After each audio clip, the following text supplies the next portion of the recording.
My foster mom screamed at me for showing porn to my foster brother, which was a lie. She never saw what was coming next. I've 16F, have been in foster care since I was 10 for the past 2 years. I have been living with the Millers, John 42 meters and Karen 39F. They also have 2 biological kids, Mike 14 meters and Sarah 12F. At first things seemed okay, but over time the situation got worse. The Millers always treated me differently from their own kids. They gave Mike and Sarah new clothes, toys, and electronics, but I only got hand-me-downs or cheap stuff from thrift stores. I didn't mind this too much because I was used to not having nice things. What really bothered me was how they acted towards me. Karen often yelled at me for small mistakes like not folding the laundry perfectly or leaving a dish in the sink. She called me lazy, ungrateful, and stupid. John never yelled, but he ignored me most of the time. When he did talk to me, it was usually to criticize something I did or to remind me that I should be thankful they took me. Mike and Sarah picked up on their parents' behavior and started treating me badly too. They made fun of my clothes, excluded me from family activities, and blamed me for things they did wrong. Once,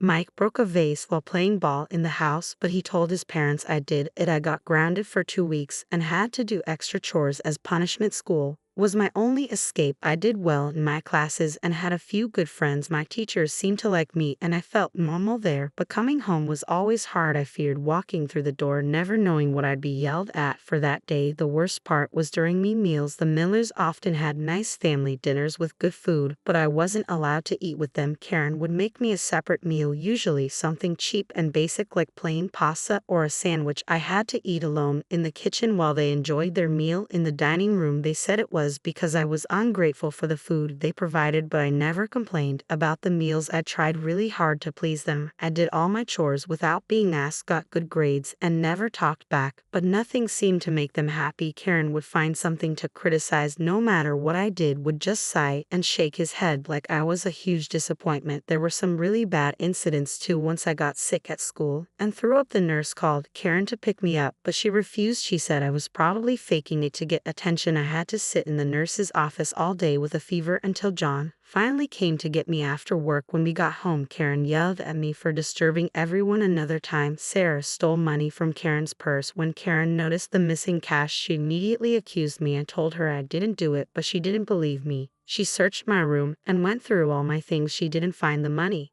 but she found a journal where I had written about how unhappy I was living with them. This made her even angrier. She ripped up my journal and grounded me for a month. I later overheard Sarah confessing to Mike that she took the money, but she never told her parents the truth. Despite all this, I never told anyone what was happening. My social worker visited every few months, but I always said everything was fine. I was afraid of what would happen if I complained. I didn't want to be moved to another foster home and have to start over again, and part of me hoped that if I was good enough for long enough, the Millers would eventually accept me. I did try to hint at the problems once during a visit with my social worker. I mentioned that I often ate dinner alone in the kitchen. She asked if that bothered me, and I shrugged it and said it was okay. She didn't push the issue. After she left, Karen cornered me and warned me not to say anything negative about them again. She said if I caused trouble, they'd send me away and make sure I ended up somewhere much worse. This threat scared me into staying quiet. I knew the foster care system could be really bad,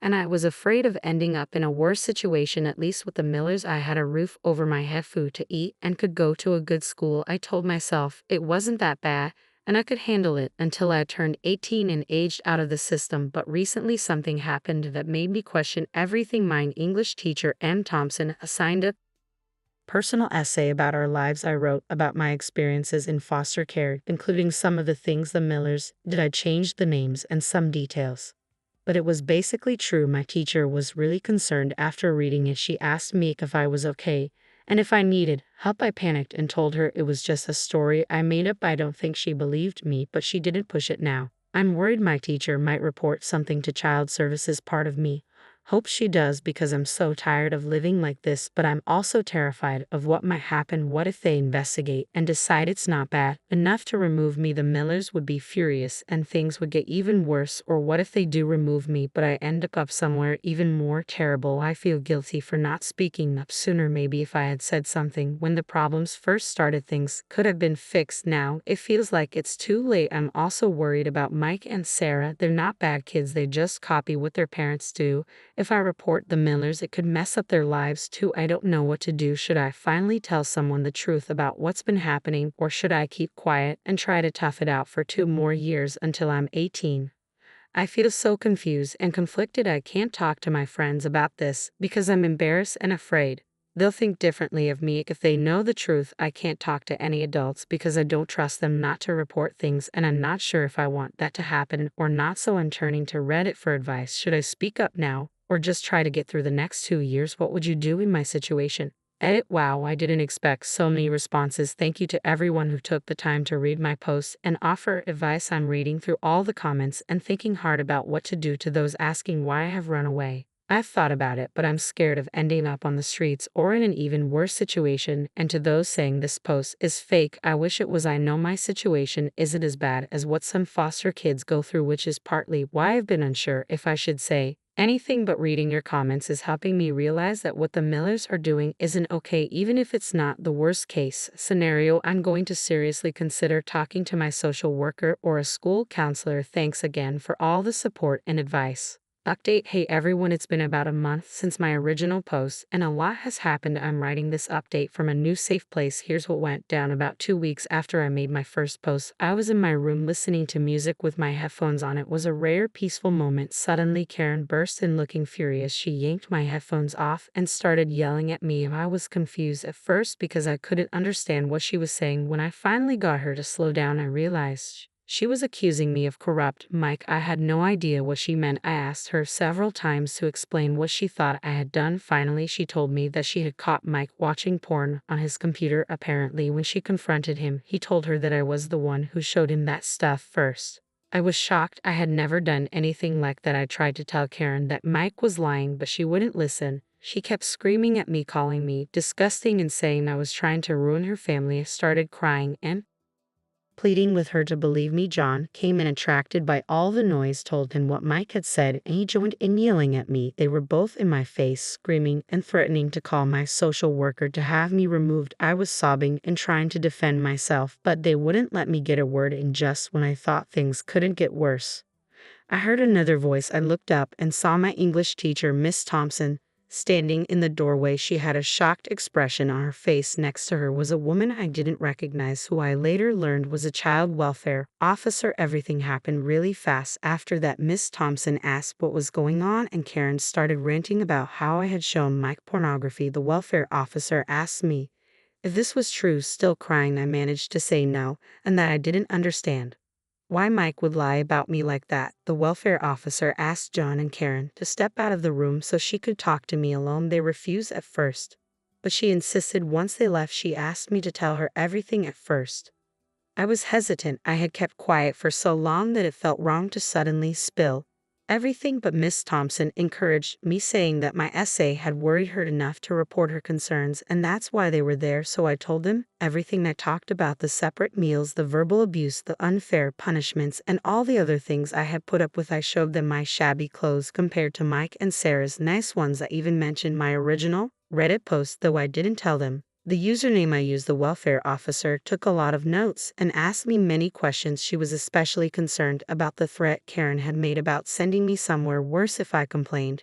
Miss Thompson looked like she was about to cry several times during my explanation. After I finished talking, the welfare officer told me to pack a bag with my essential belongings. She said I wouldn't be staying with the Millers anymore. I felt a mix of relief and fear. I was glad to be leaving, but I was scared about where I would end up next. While I was packing, I could hear raised voices from downstairs. The welfare officer was confronting John and Karen about what I had told her. They were denying everything and saying I was a liar who was ungrateful for everything they had done for me. When I came downstairs with my bag, Mike and Sarah were there too. Mike looked scared, and Sarah was crying. I felt bad for them. Even though they had been mean to me, I knew their lives were about to change. The welfare officer told John and Karen that I would be placed in emergency foster care while they investigated my claims. Karen started yelling again, saying I had planned this all along to ruin their family. Gideon just looked angry and defeated. As we were about to leave, Mike suddenly blurted out that he had lied about me showing him porn. He admitted that he had found it on his own and blamed me because he was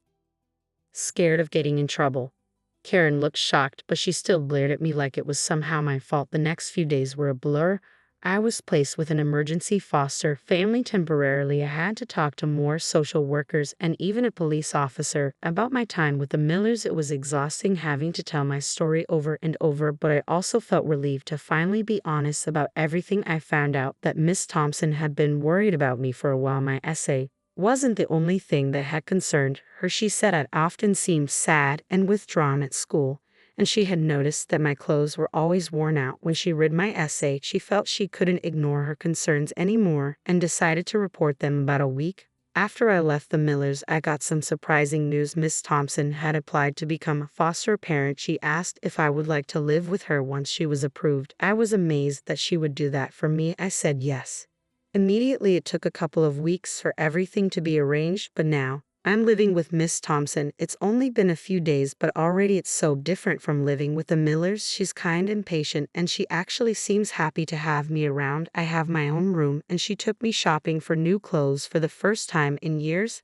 I have outfits that actually fit me and aren't hand-me-downs. Miss Thompson, she asked me to call her Rachel at home, but it still feels weird, is helping me deal with everything that happened. She found a therapist for me to talk to, which is helping a lot. I'm starting to understand that none of what happened with the Millers was my fault, and then it's okay for me to be angry about how they treated me. I'm also catching up on normal teenager stuff that I missed out on. Rachel is teaching me how to cook. We watch movies together, and she's even talking about maybe getting a dog. It's strange to feel so comfortable and safe in a home. Sometimes I still expect to be yelled at or punished for small mistakes, but Rachel is always patient when that happens. As for the Millers, I heard that they're being investigated by child services. They're not allowed to foster any more kids, at least for now. I feel bad for Mike and Sarah because this must be hard for them too, but I hope maybe this will be a wake-up call for John and Karen to treat people better. I've thought a lot about whether I should have spoken up sooner. Part of me still feels guilty for not saying anything earlier, but Rachel and my therapist are helping me understand that I was just trying to survive in a bad situation and it wasn't my job to fix things. I want to thank everyone who commented on my original post. Your words of encouragement and advice helped me realize that what was happening wasn't okay. I wish I could say that I bravely stood up and reported everything myself, but the truth is that it took other adults stepping in to make things better. I'm just glad that Miss Thompson cared enough to do something. To anyone else out there who might be in a similar situation, please don't stay quiet like I did. I know it's scary to speak up, but there are people who will help you. You don't deserve to be treated badly no matter what anyone tells you. I'm not sure what the future holds, but for the first time in a long time, I'm actually hopeful. I feel safe, cared for, and like I might have a chance at a normal life. It's going to take time to heal from everything that happened, but I finally feel like I have the support I need to do that. Thank you again to everyone who read my story and offered support. It means more than you know. Wow, I'm overwhelmed by all the supportive comments and messages. Thank you all so much. To those asking about pressing charges against the Millers, I'm not sure yet. I'm focusing on healing right now, but I'll consider it in the future. And yes, I'm still going to the same school, which is nice because I get to keep my friends. Things are definitely looking up, and I'm taking it one day at a time. Thanks again for all the kindness and encouragement.